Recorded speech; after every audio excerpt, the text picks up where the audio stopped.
معزز سامعین کرام، السلام علیکم ورحمۃ اللہ وبرکاتہ۔ آج ستمبر کی 18 تاریخ ہے اور 2022 کا سال ہے۔ آپ کی خدمت میں ہمارے یوٹیوب چینل نعرہ حق کی خبروں اور تجزیوں پر مشتمل پروگرام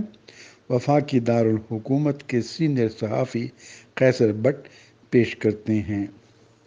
ہمارا آج کا پروگرام بلوچستان میں لاکھوں سیلاب زدگان پر مسلسل پھیلتے ہوئے موت کے خطرات کے بارے میں ہے۔ چونکہ بلوچستان میں ایک انتظامی اور سیاسی اعتبار سے مؤثر حکومت موجود نہیں ہے، اس لیے خدشہ ہے کہ اگر سیلاب سے متاثرین کی بحالی کا کام جلد از جلد شروع نہ ہو سکا تو اگلے ہفتوں میں ہونے والی برف باری کے نتیجے میں ہزاروں افراد کی جان چلی جائے گی۔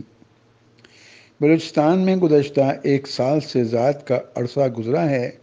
کہ وہاں حکومت کے امور وزیر اعلیٰ عبدالقدوس بزنجو کے بس میں نہیں ہیں۔ حکومت کی مشینری اس قدر کمزور اور بے ربط ہے کہ سیلاب اور بارشوں کے دوران سینکڑوں افراد اور املاک سیلاب بہا کر لے گیا،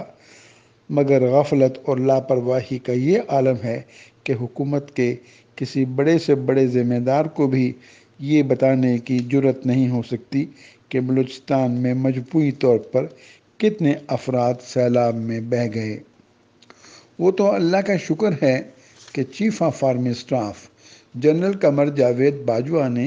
سیلاب کے ابتدائی ایام میں ہی فوج کے دستوں کو صوبے کے مختلف علاقوں خصوصاً لسبیلا، اتھل، جھل مکسی، حب اور ساحلی علاقوں میں ریلیف کے لیے بھیج دیا تھا، جنہوں نے ہیلی کاپٹروں کے ذریعے سیلاب میں گھرے ہوئے خصوصاً اپنے گھروں کی چھتوں پر پناہ لیے ہوئے افراد کو ہیلی کاپٹروں کے ذریعے نکال کر محفوظ مقام پر پہنچایا۔ اس آپریشن میں پاک فوج کے ایک lieutenant general corps commander Balochistan Sarfraz Ali اور ان کے ایک ساتھی میجر جنرل حنیف اور 4 دیگر فوجی افسروں نے 2 اگست کو اس وقت اپنی جانیں قربان کر دیں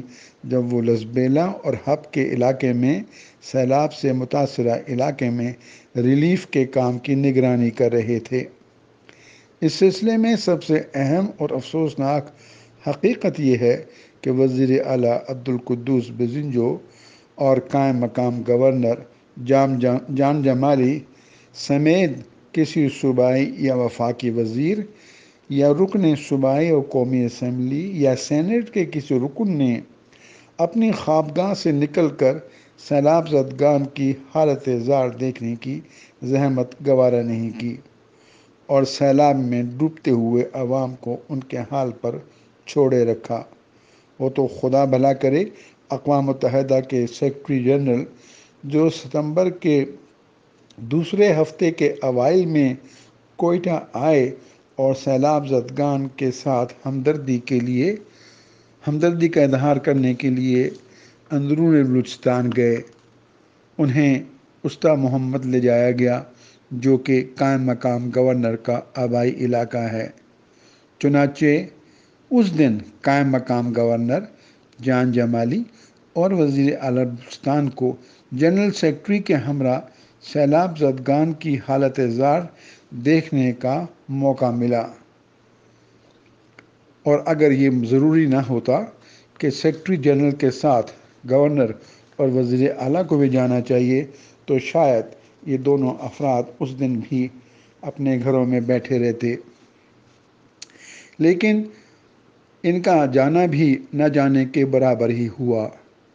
استا محمد میں سیکرٹری جنرل کو بلوچستان کے مختلف علاقوں میں سیلاب کی تباہ کاریوں کے بارے میں بریفنگ دینے کے لیے صوبائی وزیر اعلیٰ میر عبدالقدوس بزنجو کو کہا گیا تو وہ 2 الفاظ سے زیادہ نہ بول سکے۔ عبدالقدوس بزنجو کی پارٹی کے ایک سرکردہ رہنما منظور کاکڑ نے میڈیا کو بتایا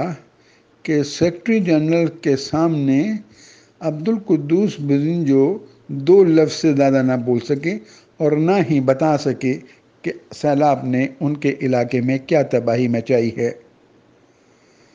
چنانچہ حکومت کو چیف سیکرٹری کے ذریعے گورنر کو بریفنگ دینی پڑی۔ وزیر اعلیٰ گورنر اور صوبائی وزراء یا اراکین اسمبلی کو سیلاب زدگان کے پاس جانے کی ضرورت ہی نہیں پڑی، چونکہ وہ سمجھتے ہیں کہ ایسا کرنا کوئی ضروری نہیں ہے۔ متاثرین کا کہنا ہے کہ انہیں دنیا بھر سے ان کے لیے آنے والے امدادی سامان میں سے کچھ بھی نہیں ملا، اور یہ کہ سرکاری ملازمین اور وزراء محض تسلیاں دے کر چلے جاتے ہیں۔ سامعین، اس سلسلے میں یہ بات میڈیا کے حلقوں میں گرم ہے کہ بلوچستان میں سندھ کی طرح سرکاری افسر اور منتخب ارکان ریلیف کے لیے آیا ہوا سامان بازار میں فروخت کر رہے ہیں۔ بلوچستان میں ایک نااہل حکومت کے ہاتھوں انسانی جانوں کے ممکنہ ضیاع کے بارے میں سب کو شدید فکر لاحق ہے، سوائے وزیر اعلیٰ عبدالقدوس بزنجو کے، جن کے بارے میں کہا جاتا ہے کہ وہ دن میں 24 گھنٹے سوتے ہیں اور رات کو 4 گھنٹے کے لیے جاگتے ہیں تاکہ پھر سے سو جانے کی تیاری کریں۔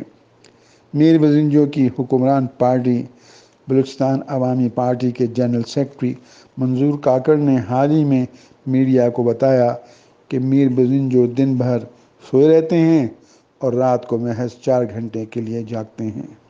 بلوچستان میں سیلاب زدگان کی جانوں کو لاحق خطرات کے حوالے سے جیو ٹی وی نے بھی حال ہی میں ایک تفصیلی رپورٹ نشر کی ہے۔ رپورٹ میں کہا گیا ہے کہ بلوچستان کے سیلاب متاثرین گھروں کے ملبہ بن جانے کے بعد بے یار و مددگار کھلے آسمان تلے زندگی گزارنے پر مجبور ہیں۔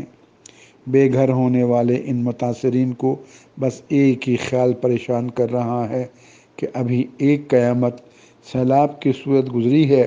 اب دوسری قیامت سردی کی صورت میں آنے والی ہے۔ جیو رپورٹ کے مطابق بلوچستان اجڑ کر رہ گیا ہے، لیکن حکومت چین کی بانسری بجا رہی ہے۔ تاحال حکومت کی جانب سے ان بے گھر خاندانوں کو چادر ملی نہ چار دیواری۔ ادھر پہاڑی علاقوں میں خزاں کی سرداتوں نے ڈیرے ڈال لیے ہیں